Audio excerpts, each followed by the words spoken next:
podcast. Another day of quick and easy concept-based learning. So lecture is a part of the odontogenic tumor lecture series that I am giving, and in this particular lecture we will talk about the mixed odontogenic tumors. The term mixed implies that these odontogenic tumors are arising from the epithelial component as well as the mesenchymal component. So far, the tumors that I have covered were only odontogenic epithelial tumors. So they were exclusively epithelial in origin. Whereas these tumors have both components in them. The main tumors that we are going to discuss under these mixed tumors are ameloblastix fibroma, ameloblastix fibrodentinoma, ameloblastix fibroodontoma, and finally odontomas.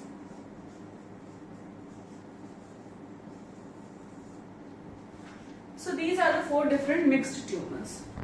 There have been a considerable debate about the interrelation between these four tumors.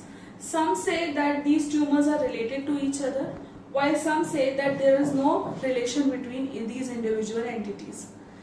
Kahn and Blum are two scientists that have worked upon this, and they came forward with some concept which is called as the continuum concept. According to this concept, they proposed that all these tumors are interrelated to each other, and odontomas are nothing but the fully differentiated form of these other less differentiated tumors. So according to this concept, if ameloblastix fibroma is remained untreated, over time it may transform into odontomas. But this theory has been refuted based on three main concepts, or based on three main reasons. The first is there have been no such cases to prove the same. The second is ameloblastix fibroma, the average age that this tumor occurs is 14.6 years. This age is way beyond the age of odontogenesis. By this age, the odontogenesis is usually completed.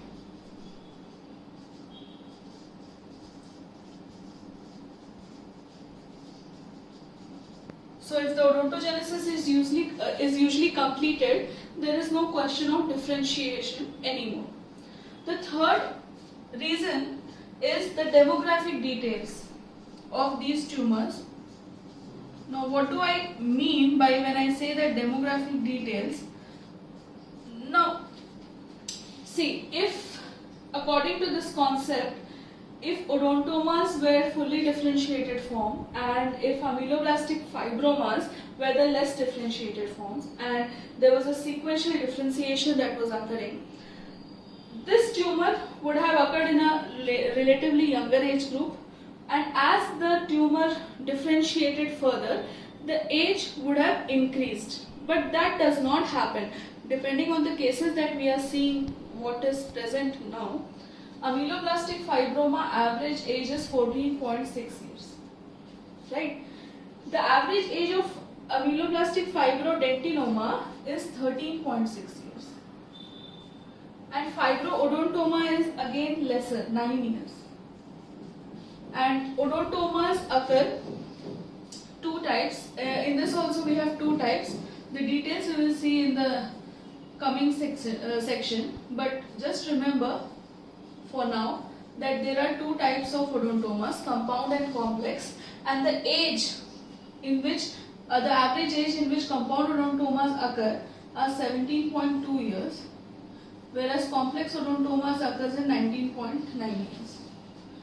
So as you can see, there is no increasing age as the tumors as we see from ameloblastix fibroma to odontomas.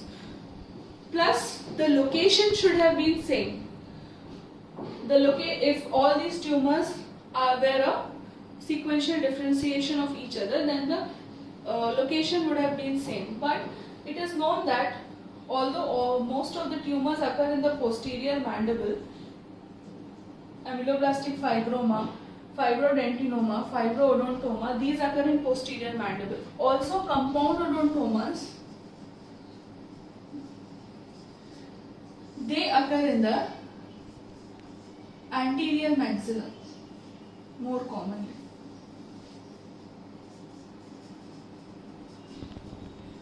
And complex odontomas occur in the posterior mandible.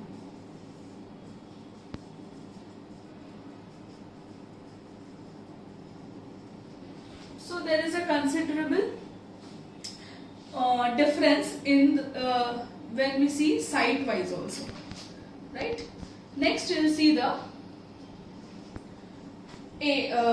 gender.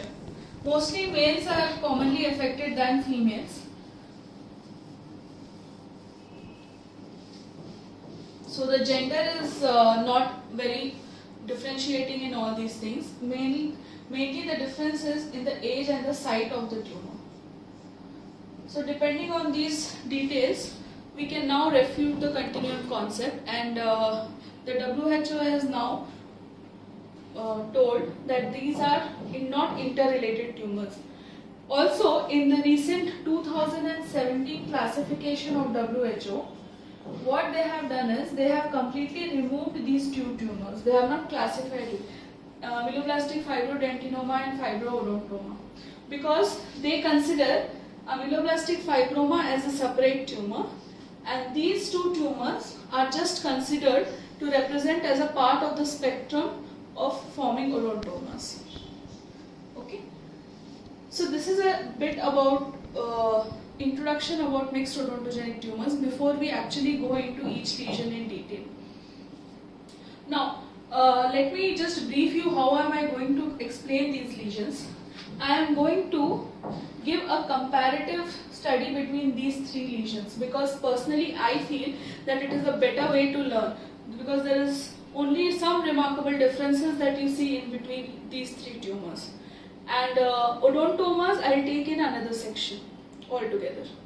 Okay, so let's move on to the each lesion in detail. Let's proceed to individual lesions in detail. First, we will see the clinical findings of all these three tumors. Let us start with ameloblastic fibroma. This tumor is considered to be a true mixed tumor. True mixed tumor. The reason is both epithelial and mesenchymal component are clearly seen in this tumor and always seen. Secondly, this tumor is uncommon usually, not very common to find this tumor, and it is a slow growing tumor. Slow growing tumor. An important feature here is it does not grow through the trabeculae of the bone, and rather it gradually expands. Okay, so it is a gradually expanding tumor. This is the reason that you see a well circumscribed border. A well defined border is seen. And mostly it is associated with an unerupted tooth. Associated with unerupted tooth. Coming to the age that is commonly affected, the average age is 14.6 years. Males are equally affected as females, just a very slight predilection for males, not very significant. And posterior mandible is more commonly involved than the anterior part. Coming to the features of ameloblastic fibrodentinoma. It is quite similar to what we have discussed in the ameloblastic fibroma. That is, it is a slow growing tumor. The patient usually is asymptomatic.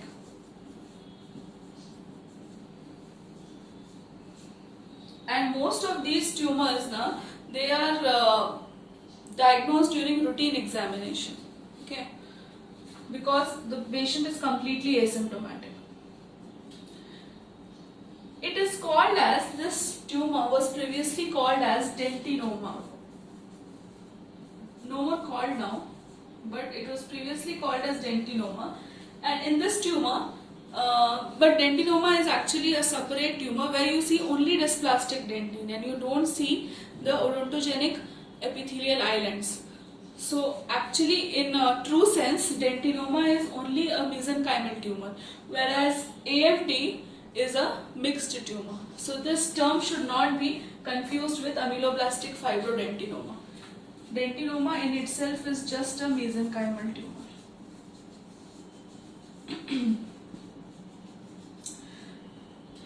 Now, moving on to the age, that is, one more thing, it is associated with unerupted teeth. Same holds true for the AFD also.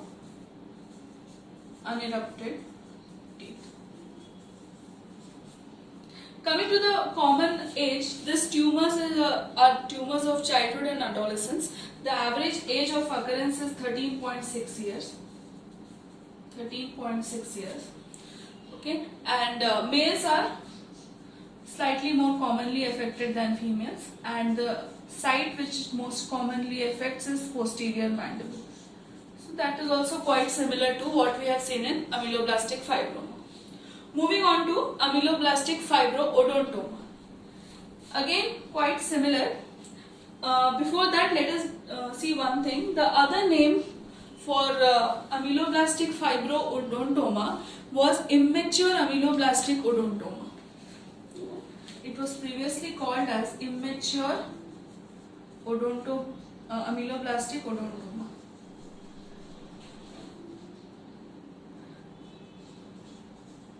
The reason is because the authors consider this to be the immature variant of odontoma. Okay? And if it further differentiates, it is going to form an odontoma. That is why the name. Coming to the clinical features. Again, it is a slow growing tumor, slow growing asymptomatic tumor. Same as the other two lesions. The borders are generally well defined. Well defined borders are seen. Coming to the age, which is commonly affected, 9 years is the average age that has been seen. Okay, the youngest age group in all these tumors. 9 years was the average age. Males were slightly more commonly affected as females when compared to females, and again the mandibular molar region was more commonly affected. So see, this is the reason and this is the benefit of remembering this in comparison, these three tumors, because most of the features that you see are same only. So all you have to remember is probably this extra points that I have written in the first place and the age. Okay, other features are the same. So these are the clinical findings of these tumors. Moving on to the radiographic findings. Now, ameloblastich fibroma, it does not have any hard tissue, does it? No, because it is not differentiated at all. So here, the radiographic appearance will be a unilocular if it is a small lesion, or a multilocular if it is a larger lesion. Radiolucency is seen. Okay, and this radiolucency usually has a sclerotic border. This is very similar to what you see in cysts. Sclerotic border with a radiolucency inside. And when it is associated with an unerupted teeth, then it is very difficult to differentiate it from dentigerous cyst. If it is associated with unerupted teeth, then the differential diagnosis that should be considered is the dentigerous cyst.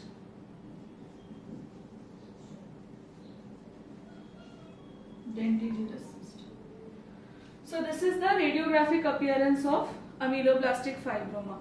It shows a unilocular or a multilocular radiolucency, and the borders are well delineated. That is also one important point here. That I think you can correlate it clinically also. In clinical findings also we have seen that it has a well-defined border. So the same thing you are going to see radiographically also. Borders are well-defined. Coming to ameloblastich fibrodentinoma. Here, what is the difference? The difference is there is a difference here. There is a formation of dentine also. So you see dysplastic dentine along with the features that is already present in ameloblastich fibroma. So since dentine is a hard tissue, how will be the radiographic appearance? It will be a little mixed appearance. Okay, it's not completely radiolucent. So here you will see a mixed radiolucent, radio-opaque, radiolucent lesion. The borders are again well defined and sclerotic.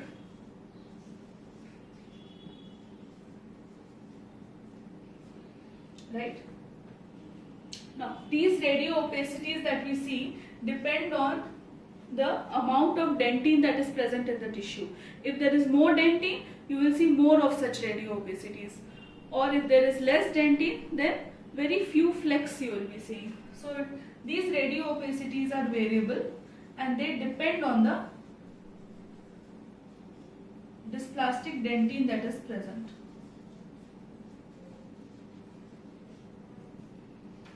Moving on to the radiographic features of ameloblastich fibroodontoma. Here we use the word odontoma because along with dentine we see other tissue, other tooth structures also like enamel, cementum and pulp. So there are more hard tissues. So that means more radio opacities.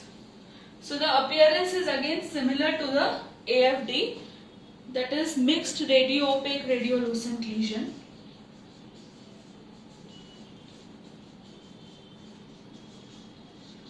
But here the radio opacities that you see are homogeneous,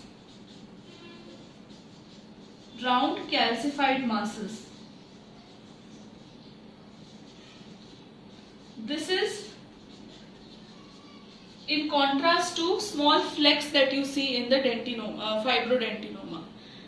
In ameloblastic fibrodontoma, the calcifications are more prominent, they are more homogeneous and round structures. Okay. So that is one important feature by which you can differentiate it radiographically. Although proper and final diagnosis should be after histopathology only. So this is the radiographic finding. Moving on to the histopathology of this tumor. Since it is a mixed tumor and it is arising from the dental follicular tissue, the histopath picture is quite similar to what you see as the primitive odontogenic apparatus. Okay? And because these are mixed tumors, we will discuss it under two headings, ectodermal component and the mesenchymal component, because both of them are neoplastic and they are proliferating. So let us first discuss about the ectodermal component. So you find some scattered islands of epithelial cells, and these islands can be arranged in the form of strands or cords that you see here, or it can be arranged in a rosette pattern, right? And coming to the lining of these cells, they are either lined by columnar or cuboidal cells, and because these islands are so small and constricted, it is very difficult to see the inner stellate reticulum like tissue. Okay, where in some islands, if they open up, you can see some stellate reticulum like tissue in the center, right? Then around these epithelial islands, if you observe here, here and here, you are seeing some hyalinization. Okay, that is some faint eosinophilic cell-free zone. Here there are no cells present here. This is called as juxtaepithelial hyalinization. Juxtaepithelial hyalinization. Juxta means adjacent, epithelial. So since it is the hyalinization is adjacent to the epithelium, it is called like this. Okay, juxtaepithelial hyalinization. What is this and why do they occur? When they have observed in the electron microscope, they found it to be nothing but exuberant basal lamina. So this was nothing but the exuberant basal lamina. Moving on to the mesenchymal component now. So again, it is a mixed tumor. So the cells of the ectomesenchyme are also actively proliferating. And here the individual cells, when you see, they are either round or spindle shaped or angular in shape. Okay, and the ectomesenchyme is extremely cellular and very less fibrils you will see here and there interspersed between these cells.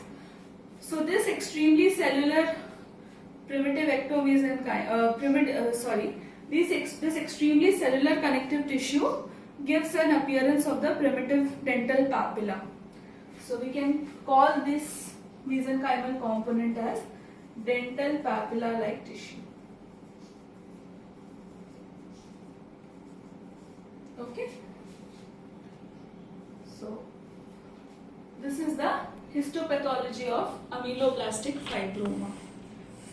Now there are some few differences that you see in ameloblasttic fibrodentinoma and fibroodontoma.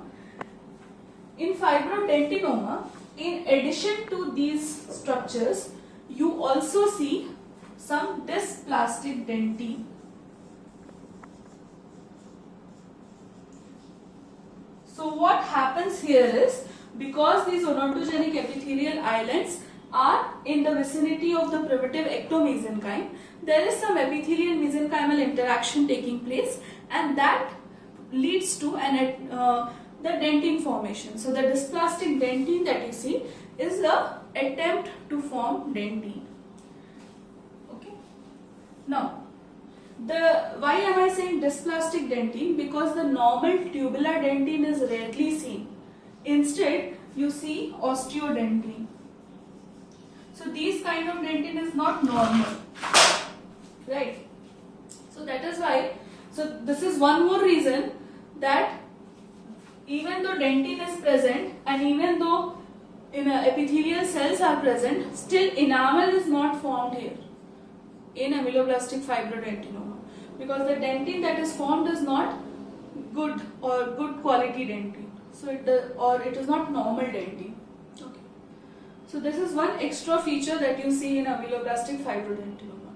Apart from this, the other histopathological features are same. That is, you observe the odontogenic epithelial islands and you observe the primitive ectomesenchyme, which is hypercellular and less fibrils. Here and there, some tiny fibrils you will see.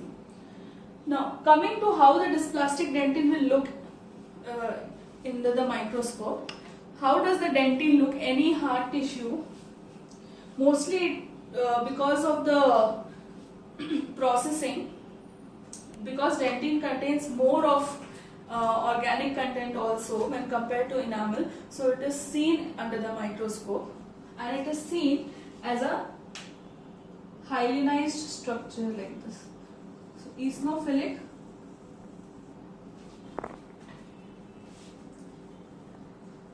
homogeneous eosinophilic material you will see like this. So this is nothing but the dysplastic dentine. Okay. Now, if it shows osteodentine, then if it is a osteodentine type, you will see some odontoblastic cells also inside it. Or if it is a tubular dentine, you can appreciate the dentinal tubules. So if it is a tubular dentine, you can appreciate some tubules like this. Okay. So this is the dysplastic dentine. So it appears as a eosinophilic mass.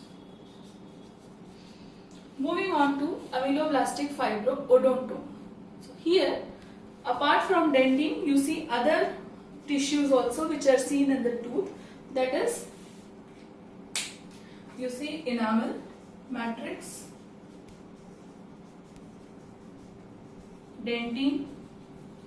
The dentine here is usually tubular dentine, and cementum like material, and also pulp like tissue is seen. So all these tooth like structures are observed in ameloblasttic fibro-odontoma. Here one important thing, enamel matrix why I have written, since enamel, 96% of the enamel is composed of hydroxyapatite crystals, that is inorganic content is very more, only 4% is the organic part. So while processing, all the inorganic content is washed away, okay, and whatever the organic content is remaining, that is very less to appear in the microscope. So generally wherever there is enamel, you see a empty space, okay. So if there is an empty space just adjacent to dentine, we consider it as a enamel. So this is the structure that you see in the ameloblasttic fibro-odontoma. Along with this, sometimes ghost cells are observed. Ghost cells are also seen in ameloblasttic fibro-odontoma. What are ghost cells? Ghost cells are nothing but swollen, pale, eosinophilic cells.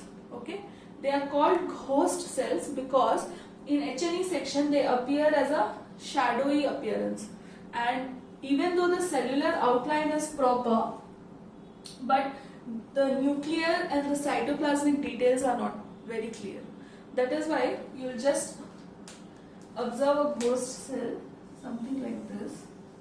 Okay, the cell outline will be clear, but the inside the nucleus and the cytoplasmic details are completely lost. I have put a picture of ghost cell here at the end of the slide. You can see that. Okay, so this is nothing but a swollen, pale, eosinophilic cells. Cell outline is present, but nuclear and cytoplasmic details are lost.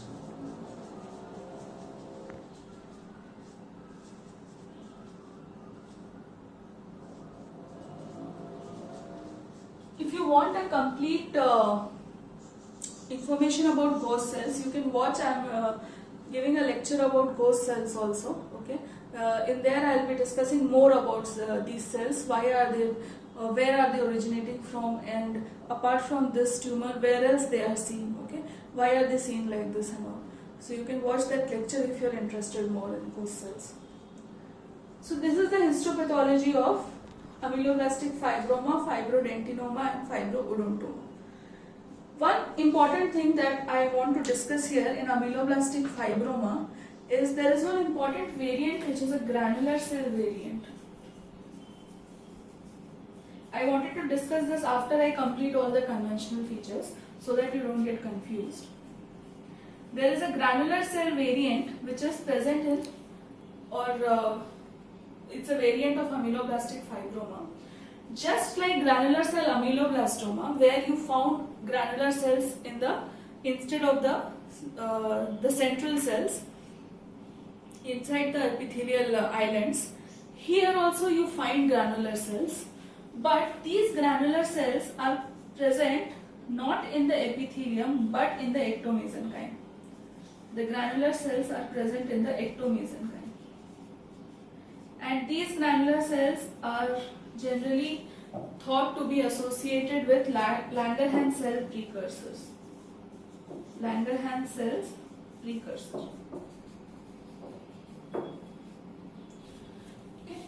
The prognosis and the biological behavior of this tumor was not much different than the conventional one. So this is one important variant. So this completes the histopathology of these tumors. Okay.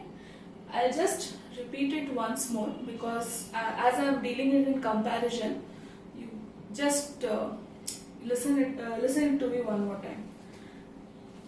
Generally, mixed tumors will show two neoplastic components. Along with ectodermal component, there is also mesenchymal component. Coming to the ectodermal component, here the odontogenic epithelial cells are arranged in the form of strands, cords or rosette-like pattern. and in each epithelial island is lined by columnar or cuboidal cells, and the islands are so thin and the strands are so constricted that rarely you see the central stellate reticulum like tissue. Only if they open up like one in this, you will appreciate the central stellate reticulum like tissue. And sometimes you see an hyalinization, juxtaepithelial hyalinization, which is present around these islands. These are nothing but the exuberant basal lamina. Next, coming to the mesenchymal component. The mesenchymal component resembles the primitive dental papilla, where it is extremely cellular and each cell is either round, spindle or angular shape. And interspersed between these cells are small fibrils. Okay. In ameloblastic fibroma, this is only the picture, whereas in ameloblastic fibrodentinoma, there is a little differentiation that has taken place, and an attempt to form dentine has happened. So here you will see dysplastic dentine. The dentine here is not normal tubular that we see, but it is abnormal. So either it can be atubular without any tubules, or it can be osteodentine. Okay, osteodentine is where you will see odontoblast which are entrapped within the dentine. So it gives a bone-like appearance. That is why it is called as osteodentine. Osteo means bone. Coming to ameloblastic fibroodontoma, here along with these features that we have described in ameloblastic fibroma, additionally we observe enamel matrix, dentine, cementum and pulp-like tissue. So the entire tooth-like structure is observed here. Also you observe one important entity here that is called as ghost cells. These cells are nothing but swollen pale eosinophilic cells where the cellular outline is conserved but the nuclear and cytoplasmic details are lost. Okay. So this is about the histopathology. Coming to the treatment, since we have already seen that these lesions are similar clinically and they are small sized lesions, asymptomatic lesions, the treatment is same for all these lesions. That is conservative surgical excision. No need of any radical treatment here.